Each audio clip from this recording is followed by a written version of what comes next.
From Overland Park to Parkville, you're listening to Mundo in the Morning on 95.7 FM, KCMO Talk Radio.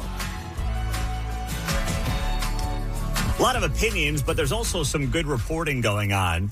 People who have actually had conversations with folks in the administration about what to do and what should happen in the wake of the latest shooting in Minneapolis, this one 37-year-old Alex Preddy.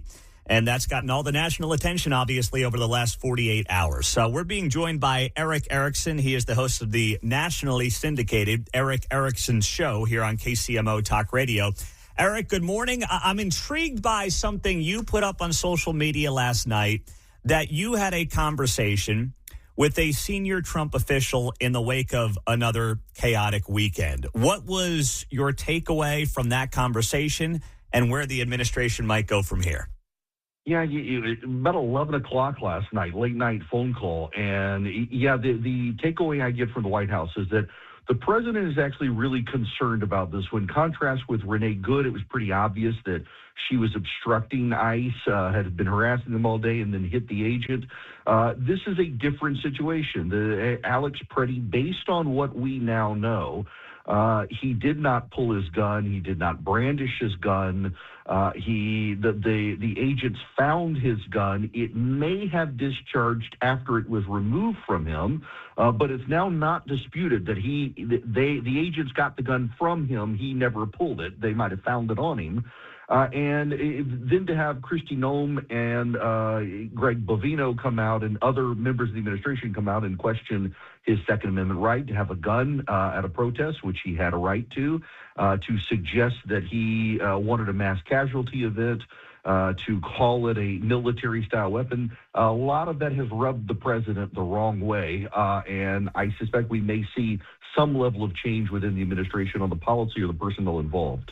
How about that? I mean, I started off the show by saying I would fire Christine Nolman today. I just think that she is way in over her head. She was never qualified for this position.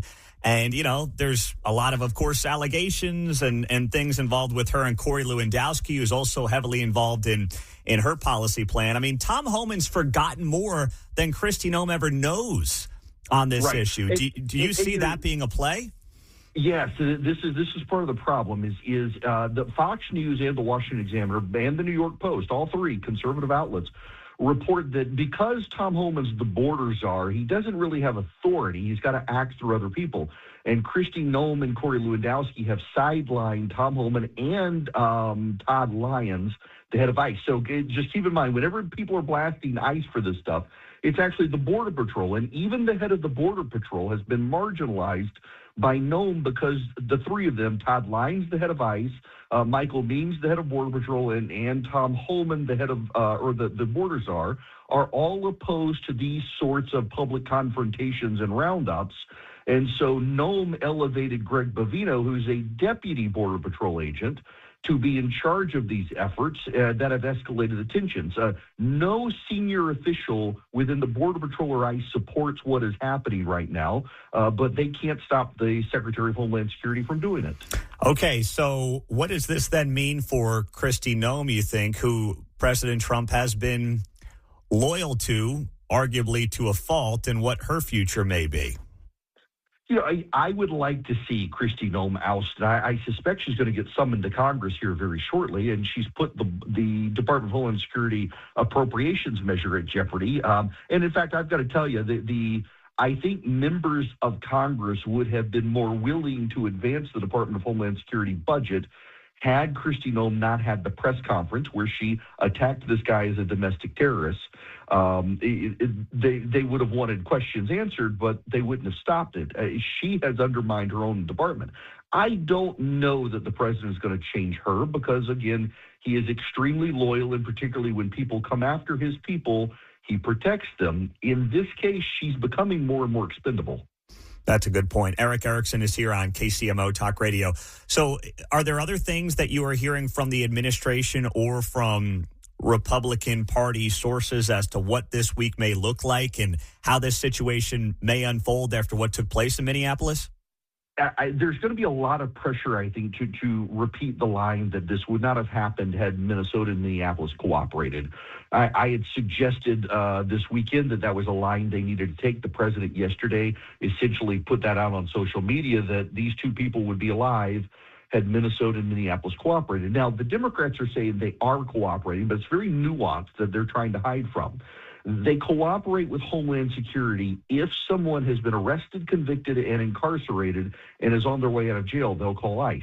But the police are specifically prohibited from checking immigration status of anyone, and they're not allowed to honor the hold warrants of anyone who's been detained but not convicted of a crime. So it's still sanctuary policies, and I think you're going to see a more coordinated effort to highlight that none of this would have happened had Minnesota cooperated. Okay, and then the ICE versus Border Patrol angle, which you brought up obviously earlier, this death of Alex Preddy was at the hands of Border Patrol, not ICE, and people are doing their usual just railing against ICE thing. How does that play into the narrative and where the news cycle goes from here when you compare those two agencies?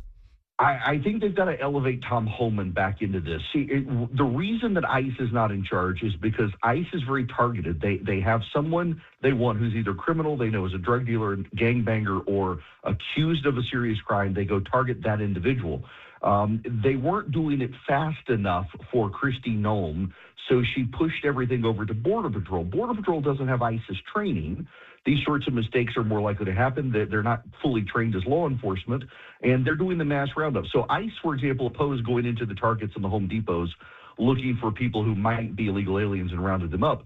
Border Patrol has now detained at least a dozen people who turned out to be American citizens, but they were Hispanic. Okay, so with that being the case then, you look at what's to come midterm-wise. What do you think the impact is on that and how strategy may change based on the fact that we do have these midterms just a few months away?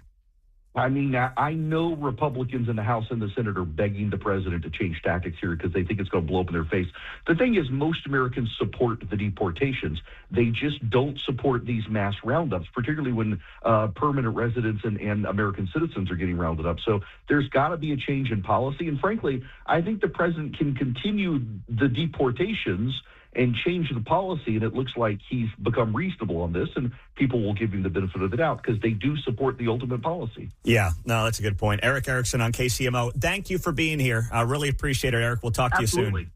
Thank you. All right. Eric Erickson, host of the nationally syndicated Eric Erickson Show on KCMO Talk Radio after he had some conversations late last night with members of the Trump administration.